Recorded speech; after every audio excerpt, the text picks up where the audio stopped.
Beyond human, mysterious stories. The forest you can never leave, Japan's most forbidden grove. Hi, Beyond Human channel. Yes, I wanted to call in and share something I've been researching. I recently looked into a place in Ichikawa City, Chiba Prefecture called Yawata no Yabu Shirazu, the forest of no return, and honestly, what I found was pretty unsettling. So there are places in Japan where you are just not supposed to go. And I'm not talking about private property or some kind of hazardous area with a "do not enter" sign. I mean a place where for hundreds of years, people have said, once you step inside, you never come back. And even if you do make it out, you won't come back in one piece. That's the kind of warning that's been passed down, generation after generation, for centuries. That place is called Yawata no Yabu Shirazu. Now, here's the thing that really got me. You'd think a place like this would be out in the middle of nowhere, some huge, ancient forest deep in the mountains, far from civilization. But it's not. I looked up photos and honestly, my jaw dropped. It's this small bamboo grove sitting right next to National Route 14 in Ichikawa City.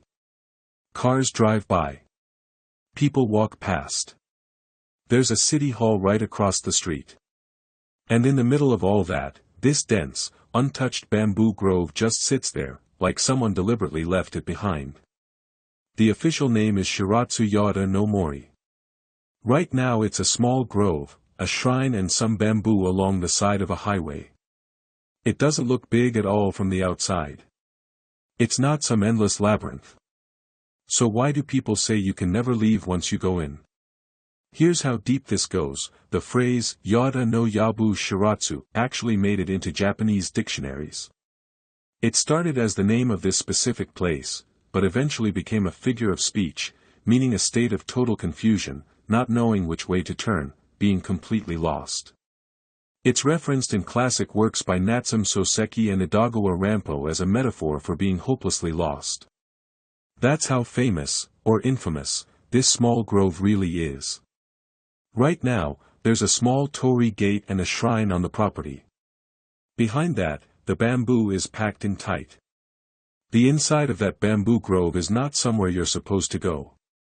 You can see the sacred rope, the shimenawa, tied around the stones. In Japanese tradition, that rope marks the boundary between the human world and a space that belongs to something else entirely. Something you shouldn't touch. The place is formally known as Fuchi Morigami Shrine, or Shiratsu no Mori Shrine. You can actually visit and pay your respects at the outer shrine. But the forest itself has always been off-limits. A forbidden zone. Local records describe it as a small bamboo grove protected by the torii gate and the small shrine. And here's what really gets under your skin: there isn't just one legend attached to this place. There are way too many. Stories from different eras, different figures, completely different events, all of them pointing to the same small patch of ground. Let me walk you through them. The first legend ties this place to Yamato Takeru, a legendary warrior hero from ancient Japan. The story goes that Yamato Takeru made camp right here during his eastern campaign. Because of that, this ground became sacred military territory, a place where ordinary people had no right to set foot. It's where mythology and warfare overlap. And this legend? It's in the official city records of Ichikawa. The second legend says this was the original site of Katsushika Hakumangu, one of the most important shrines in the entire region. According to Ichikawa City historical documents, this shrine was established somewhere between 889 and 898 AD, when Emperor Yuda ordered a sacred branch deity to be enshrined here, brought from Iwashimizu Hakumangu in Kyoto. Over the centuries, legendary warlords, including Minamoto no Yoritomo and Tokugawa Ieyasu, were said to have revered this shrine. Because of that sacred status, ordinary people were never allowed inside. And that prohibition stuck. The third legend is about something called a hojochi, a release pond. This was a place tied to the Buddhist practice of releasing living creatures rather than killing them. Think of it like a sanctuary. A space consecrated to the preservation of life. Because of that, it was considered a sacred site, somewhere you simply do not walk in and disturb. The fear here isn't just about getting lost. It's about violating something holy. But here's where things take a darker turn. One of the most well-known legends involves Taira no Masakado, one of the most notorious figures in all of Japanese history. He was a rebel, a warrior, and after his death, he became one of Japan's most feared vengeful spirits. The legend says that during the battle against Masakado, this grove sat at his army's kimen, the gate of death, the cursed northeastern direction in Japanese cosmology. Even after the battle ended, people believed the gate of death still hung over this grove. Enter this ground, and disaster will fall on you. That's the warning. And that warning made it into Ichikawa's official historical records. And then there's the story that made all of this famous across Japan, the story of Tokugawa Mitsukuni. You might know him as Mido Kamen, one of the most celebrated figures from the Edo period. According to the legend, Mitsukuni heard about this forbidden grove and basically said, "Give me a break. Monsters. Curses. Calamity." He didn't buy it for a second. He said, "I'll go check it out myself." The villagers begged him not to. He walked in anyway. Local folklore says that the moment he stepped inside, the atmosphere shifted. Whatever he expected to find, wild animals, bandits, some lost traveler, wasn't there. Instead, he came face to face with an old man with white hair.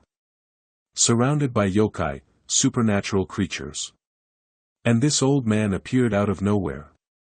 The encounter was later illustrated in a 3-panel Nishiki-e woodblock print, a full-color, widely distributed artwork, titled something like, "Strange Creatures Appear Before the Lord of Mido at the Yabu Shirazu."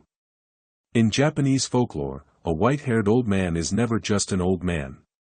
He could be a divine messenger. The spirit of the land itself. Or a very old and very angry ghost. And this old man looked at Mitsukuni and said, "I told you not to come in here." Then he added, "Because you are a man of rank, I will forgive your transgression this time. But do not break this taboo again. And go tell the villagers, no one enters." That warning spread everywhere, carried by woodblock prints across the country. There are other stories too. People say that at night, you can hear the sound of someone weaving cloth from inside the grove. A young woman was said to have borrowed a tool from a neighbor, and when she returned it, it was covered in blood. The ghost of a samurai named Satomi Awanokami was seen riding a horse through the area. And some accounts describe the retainers who once guarded Taira no Masakado's severed head, turning to clay, crumbling into the earth. Now, here's something interesting, a more grounded explanation.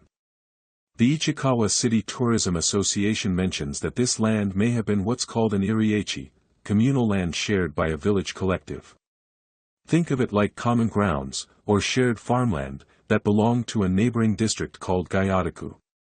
If that's true, then the people of Yawata simply weren't allowed in, it wasn't their land. Yabu Shirazu, the people of Yawata don't know this place.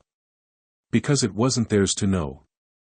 Over time, the thinking goes, that very real social prohibition evolved. A land dispute became a divine curse. A boundary marker became a gate of death. A rule became a ghost story. And ghost stories have a way of piling on. Here's another thing that fascinated me, this place was already a tourist attraction by the late Edo period. There's a stone monument erected in 1857. Old photographs from around the Meiji Taisho transition show what looks like a tea house set up nearby for visitors. A forbidden place, and people came to see it anyway. Like going to check out an off-limits urban legend site, a real-life, no trespassing, haunted location. Because you can't go in, you want to look.